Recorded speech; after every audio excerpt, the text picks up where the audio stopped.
If I now tell what I experienced that night, I do so not to impose my ideas on others, but that I may give hope to those who, like Nicodemus, wonder how can a man be born when he is old?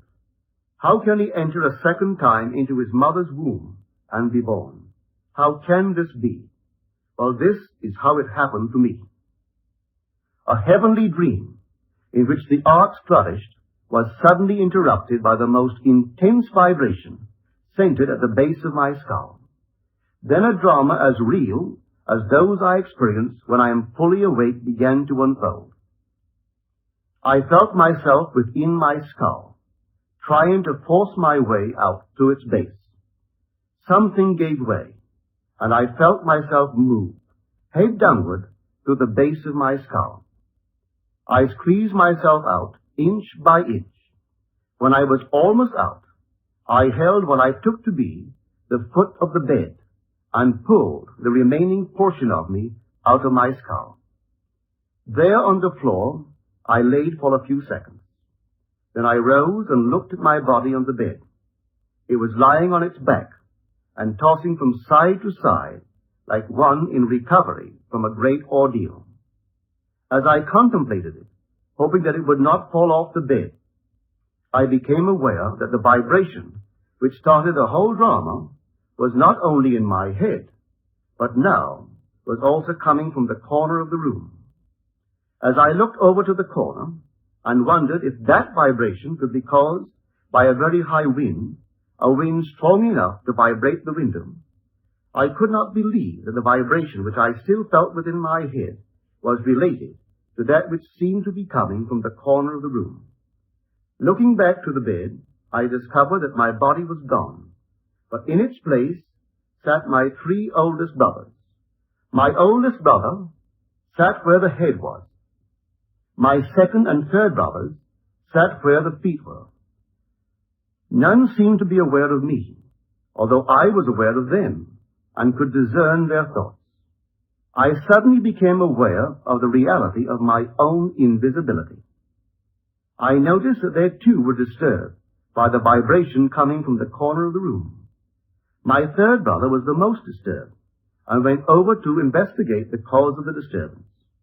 His attention was attracted by something on the floor, and looking down, he announced, "It is Neville's baby."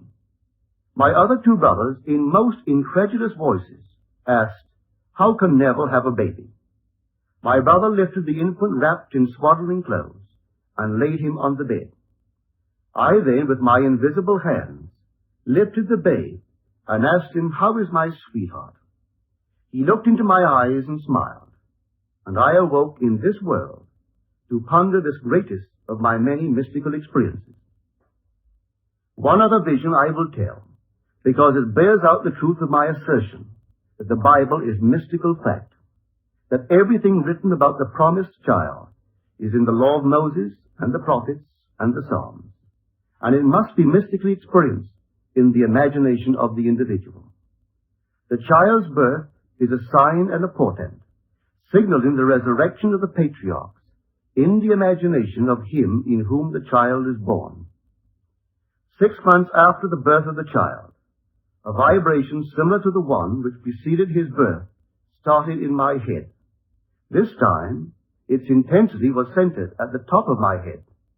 Then came a sudden explosion, and I found myself in a modestly furnished room.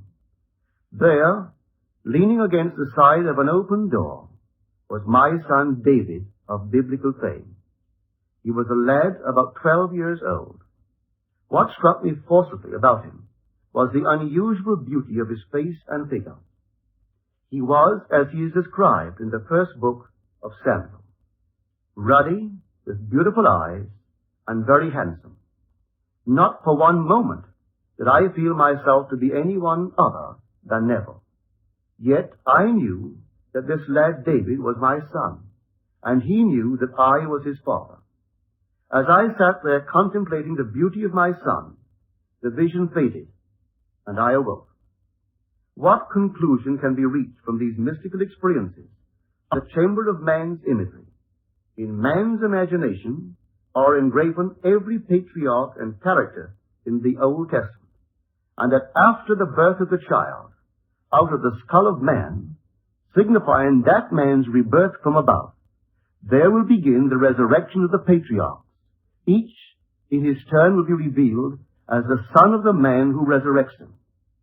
When all are resurrected from the dead, that man in whom they are resurrected will know himself to be of the Elohim, the God who became man, that man may become God.